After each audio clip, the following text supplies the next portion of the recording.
The views and opinions expressed on this program are those of the guests appearing on the program and do not necessarily reflect the views and opinions of 8 News Now or Nexstar Media Group. A lot of them don't even believe that there's a war going on. On Politics Now, fighting disinformation from Russia. A local Ukrainian woman and UNLV misinformation expert helps us sort out what's true and what isn't. And now I'm able to become the solution towards that problem. Fighting violence in our schools. A group of dads comes up with a program they hope will keep students on the right track. Can Las Vegas ever actually catch up to what is needed for affordable housing? Well, John, I live in hope. Tackling affordable housing. A local nonprofit tells us what needs to happen right now to address the need. From 8 News Now, this is Politics Now. Thank you for joining us here on Politics Now. I'm John Langler. We start with filing season, which is now underway. Candidates can now formally enter races for the 2022 election. That includes 2 of the most closely watched races in the country, Nevada governor and senator. Democratic Governor Steve Sisolak was one of the first people to put in his paperwork for a second term. There is a packed Republican primary to face him in the general election. 10 GOP candidates say they will run against Governor Sisolak. That includes Clark County Sheriff Joe Lombardo, former Senator Dean Heller, and North Las Vegas Mayor John Lee. Governor Sisolak says his focus will be on high-paying jobs. I want jobs that pay more than the minimum wage, so you can support yourself, because with the price of food and the price of housing and the price of gasoline, you can't get by a minimum wage. The filing period ends March 18th, the primary election June 14th. There's an interesting Republican primary taking shape up in State Senate District 17. That's the area around Fallon, east of Reno, Carson City. Current Assembly Minority Leader Robin Titus, who you see there, she's now running for the seat. So is former Assembly Minority Leader Jim Wheeler. It's currently held by Senate Minority Leader James Settlemyre, who's terming out. Interestingly, the person who held Wheeler's Assembly seat before him was also James Settlemyre. Now to the ongoing Russian invasion of Ukraine. Both nations met for peace talks this week in Turkey, but there was no breakthrough. Now, the map you see behind me here, that shows cities in Ukraine that are currently under attack. You can see Kharkiv, Mariupol, and of course the capital of Kyiv. Now, in Mariupol, that is where there are efforts right now to establish a humanitarian corridor. The World Health Organization says there have been at least 18 attacks on healthcare facilities. U.S. officials are concerned Russia could use chemical or biological weapons, but then accuse the West of actually using them. We have seen one of their playbooks is to accuse the other that which you are doing or which you plan to do. A senior defense official tells CBS News Russia could encircle the capital, Kyiv, in another 1 to 2 weeks. The U.S. estimates as many as 5,000 to 6,000 Russian forces have already been killed in action. That's in addition to the thousands of Ukrainian soldiers and civilians who have died. Many Ukrainians have expressed surprise. Some of their Russian relatives don't believe civilians are under attack. I spoke with Mary Blankenship. She's from Ukraine. She's also a researcher at UNLV's Brookings West and a specialist in online disinformation and misinformation. The disinformation, misinformation that we're seeing is widespread and is also evolving as the conflict progresses. In the beginning of the invasion, what you mostly saw are doctored videos, either old videos or digitally enhanced videos, like, for example, from previous Russian parades or even from video games, made to look like the Ukrainian army is getting decimated. And the main purpose of that disinformation was meant to intimidate the Russian forces and the Russian people into capitulating and surrendering to the Russian forces. But as we're seeing this war progress and we're seeing the defiance and the courage of the Ukrainian people, Russia is not winning, and the disinformation is becoming more and more unhinged. So right now, the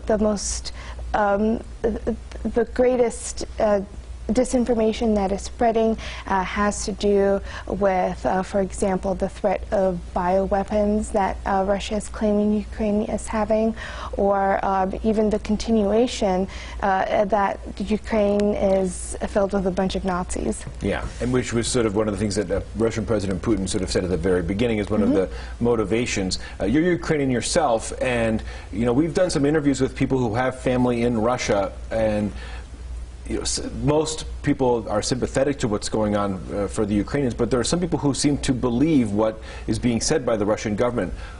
Is the misinformation and the propaganda that you're seeing from the Russian side working? Based on what you're seeing online, on Twitter, and reactions and so forth. I mean, is it working for like the Russian people? Yeah. Is it changing hearts and minds? Well, I don't necessarily know if it's changing hearts and minds, but it's probably solidifying what the people, if they are supporting Putin, they will continue supporting Putin. Let me give you kind of what the current situation is in Russia right now. Instagram is blocked, Facebook and Twitter is blocked, VPNs are illegal, independent Russian-based and foreign-based media outlets have also been banned. And so really the only access that Russian citizens have is to Russian-sponsored, state-sponsored media. Specific to Nevada, what you're seeing online, does it stand out to you? Does it concern you? Are you surprised by what you're seeing? I'm a little bit surprised that it's not other types of disinformation. Like around the world, the one that is most popular is that Ukraine is filled with a bunch of Nazis, right? And they really are, Russia is trying to denazify Ukraine. That's kind of the most popular claim. So it is surprising to me that the disinformation and misinformation that is most perpetuated in Nevada is not on such an emotional level. But in a sense, it doesn't. It makes sense, the kind of disinformation, especially looking at from a domestic viewpoint, that this is a distraction from like domestic issues that are going on. Blankenship suggests if you see disinformation, don't interact with it. Do your research, but interacting can help it spread more. Meanwhile, Nevada Senator Jackie Rosen gave a floor speech this week calling for more security assistance to Ukraine. Nevadans agree that we can't sit idly by as Putin continues to terrorize the Ukrainian people. The horrific images that the world has seen, they require action. They require action. We cannot sit idly by and do nothing. On this vote, so that speech was in support of a $14 billion assistance package to Ukraine, would also step up sanctions on Russia's economy. The measure passed. The effects of war abroad are certainly being felt here at home. Every day, we're all seeing new records in gas prices. Here in southern Nevada, it's gone up about 10 cents per day. You can see Friday, the average price for an average gallon of regular gas was $4.93. That could top $5 by Monday. Diesel also very expensive. You can see here cracked the $5 a gallon mark. This week here in Las Vegas, it's $5.27. Nevada has the second highest gas prices in the country right now. High gas prices, but also ties in with our record inflation. Federal data for February shows rates hit a 40-year high. While the White House says the Ukraine conflict is fueling that surge, Capitol Hill Republicans aren't buying the excuse. Raquel Martin reports from Washington.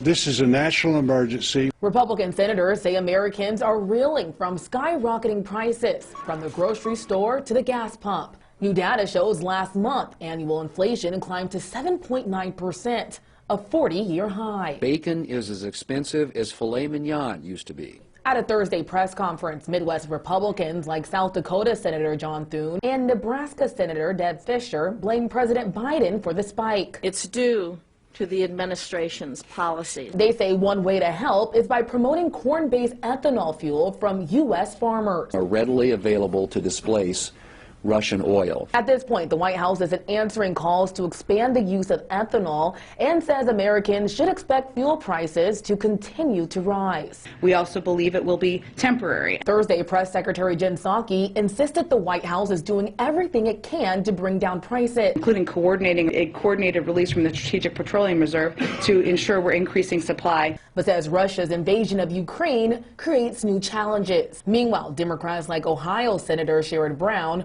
are calling for more aggressive action to ensure big oil isn't unfairly marking up prices. We're working on legislation that would tax excess profits in the oil industry, and they're huge, and plow that money back into people's pockets. There's also growing calls to launch a federal gas tax holiday, but many Republicans say the best solution is expanding U.S. oil production. In Washington, Raquel Martin. Nevada Congresswoman Dina Titus, the Democrat, is asking the Federal Trade Commission to look into those allegations of gas price gouging. In a letter to the FTC, she highlights some examples from around the country of gas stations charging 33% more than their competitors. One in North Carolina, for example, charged $10 a gallon. However, the Congresswoman did not cite any examples of price gouging here in Las Vegas. Next on Politics Now, stopping violence in our schools. I believe that with our presence there, people's lives can be changed. How a group of dads are trying to inspire students to behave in class. Plus, a big ruling for ballot initiatives that would raise education taxes. We'll look at whether you're going to actually see them on the ballot in November.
You're never far from Finley. Welcome back to Politics Now.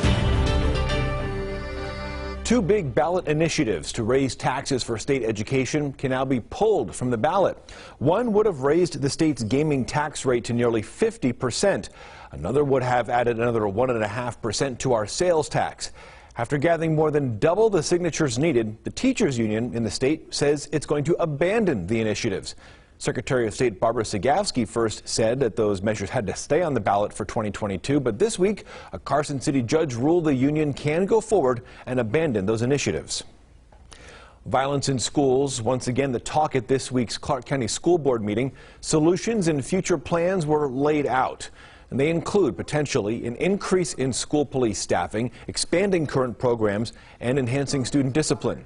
But one parent still wants more done. How many times have we seen the school district have these meetings and then they have them again and nothing happens? We have all the casinos, the entertainment capital, but yet our children are being left behind basically. One parent's opinion, a $400,000 grant was also approved to allow police and social workers to organize at-home visits for at-risk students. A local group is offering another solution. Now, you may have caught a glimpse before of a group here on Channel 8, the program behind me here. It's a story from CBS News that went viral. It profiled a Louisiana group called Dads on Duty. A group of fathers walk school halls and support students and also prevent violence. As the 8 News Now I-Team's Vanessa Murphy tells us, the same effort could come to CCSD.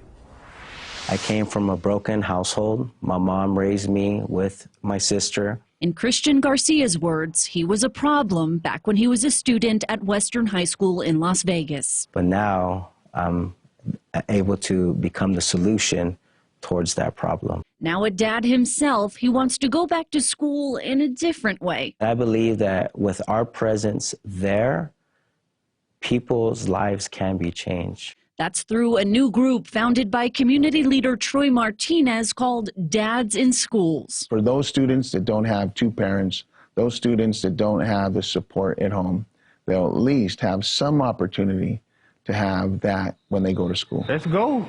He says he was inspired by Dads on Duty from Louisiana. Let's make it to class, my son.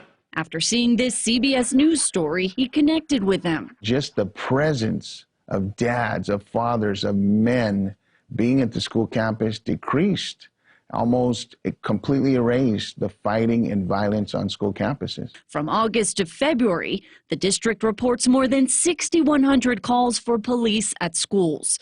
The top 3 issues: harassment or threats, fights, and assaults or batteries. The cry is there. They need our help. And men in this community will and are standing up to meet that cry. In the 5th largest school district in the nation, this is no easy task. But Martinez says as a grandfather of 11 at CCSD, he is passionate. We have powerful teachers and they're making impacts on these students' lives. But what we need to see is that staff and the students have a safe learning environment.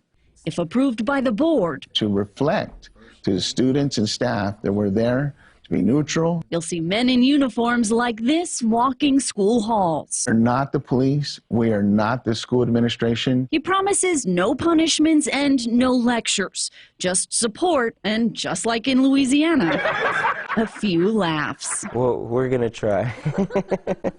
Vanessa Murphy, live, local, now. If you're interested in learning more about this, we do have a link over at 8newsnow.com. Martinez says volunteers do have to go through background checks. There's a vetting process and training before taking part. Also in the school district, 3 CCSD board seats are up for grabs this year.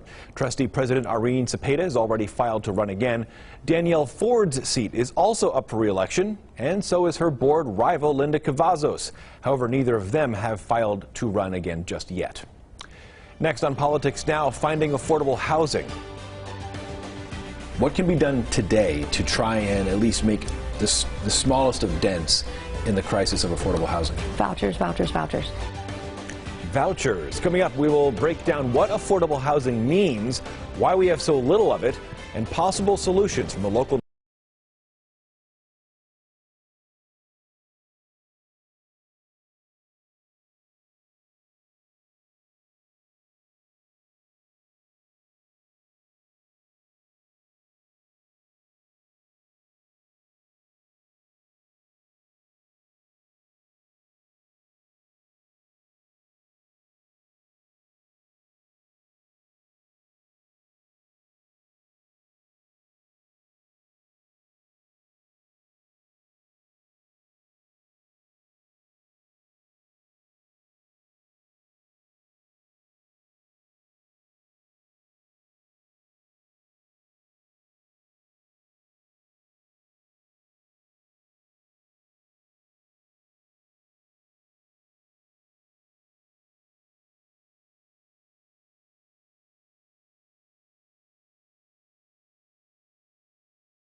Vegas strong, Walker Furniture. You're watching Politics Now. With home prices and rents at record levels, there's a push in Nevada for more affordable housing. So we asked some questions. First, what is affordable housing? Well, Clark County and Nevada essentially define it as housing where the person living in the home is paying no more than 30% of their gross income for housing costs. That would include utilities. Now, for a person who makes about $40,000 a year, that would be $1,000 per month for rent and utilities. Here in Clark County, there are 17,000, just a little more than that, 17,000 rental units that meet the definition right now of affordable housing. Another 1,700 more than that or so are already in progress. So 17,000 existing, 1,700 in progress. Is this enough? Well, no. I spoke with Audra Hammernick with Nevada Hand. It's a nonprofit dedicated to creating affordable housing, and we spoke about this issue. What is the need right now? So the need right now, the number from the National Low-Income Housing Tax Credit Coalition is 84,000 unit need for affordable rental units in southern Nevada, actually the entire state of Nevada. When I got here in 2019, that number was 79,000. So in 2 years, it's increased by 5,000 units. And we talk about how things are getting expensive here, price of rent, price of homes, everything is becoming more expensive. Is that the driving factor? There's just more people that can't afford to live here anymore, literally. I think that's part of it. I think that we're a state that's seeing lots of people move to Nevada, which is terrific. On the other hand, we have a housing shortage, whether it's in the affordable market or just the entire housing market. So all of that pressure is just building up into higher cost. So let's talk about the state of play from a political standpoint, but also just from a nonprofit advocacy standpoint. What is being done right now from Nevada Hand and others to try and meet the need, aside from just simply building more homes? It's really building more homes. That's all it is. It's just more shovels in the ground. Right. We are right now have 700 units under construction. When our staff here is 84,000, we're really proud about that 700, but we know it's a drop in the bucket, and the need is so great. We're getting 2,000 phone calls a day to our agency. We serve 8,000 people right now. We have 35 different apartment communities, 4,600 units, and it's not even close to being enough. Is there any solution that can be tackled, or any solution that's out there that doesn't involve quite simply just building units, building complexes in Las Vegas? Is there ways to use what exists and sort of retrofit it to the need in our community? I think there's two things. One is what you're talking about, the adaptive reuse is what we call that in the housing world, where you're taking maybe a bank that's not being used anymore and rehabbing that into affordable housing. Sometimes it works really well and sometimes it doesn't. It's very expensive to build bathrooms and kitchens, and that's what end up being apartment units. So it's possible, and some of those things take a long time too, just because it's a zoning use change in the same way that we might need that on the new construction side. The second thing that I'd mention is we're really happy and proud about the Southern Nevada Regional Housing Authority. Their Board of Commissioners hired a stand-up new executive director. His name's Louis Jordan. He's talking publicly about creating a project-based Section 8 program, and that is the other thing that could really help move the needle on affordable housing, because adding that voucher component to buildings gives people more purchase power in the rental market. We're also working with Senator Cortez Masto's office to get just more vouchers into Nevada. When you look at some of the eastern cities that had higher populations that are losing folks, and then you look at Nevada when we're deeply growing, the HUD formula just simply is not fair. It's saying that what you got last year in vouchers is what you're going to get now, and there's an inequity there, and we're going to really try hard to get more of those vouchers. Can Las Vegas ever actually catch up to what is needed for affordable housing? Well, John, I live in hope. I think that it's going to be rough because we have some really big numbers, right? 84,000 units is a lot of units. But the American Rescue Plan Act dollars, the ARPA funds that are coming in, the state has dedicated $500 million for affordable housing, 300 plus million just on the multifamily side, which is great. The county has dedicated $150 million. Pair those with 9% tax credits, and you can build a lot of units. Is it going to get you 84,000? Not even close. Hammernick says it takes about 18 months for a new affordable housing unit to come online.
through Monday at Walker. This week in What to Watch, the filing deadline. It ends this week. We're keeping an eye out to see if anybody switches races or maybe drops out at the last minute. So we will take a look at how some of the races for the state legislature will shape up. We'll have that. We'll also take a closer look at Clark County School District and what's going on there, and have a closer look at everything politics that is happening across the state. Hopefully you'll join us for that. North Las Vegas, a very competitive series of races. We'll take a closer look. All that information online as well, 8newsnow.com. Politics Now is back next Saturday.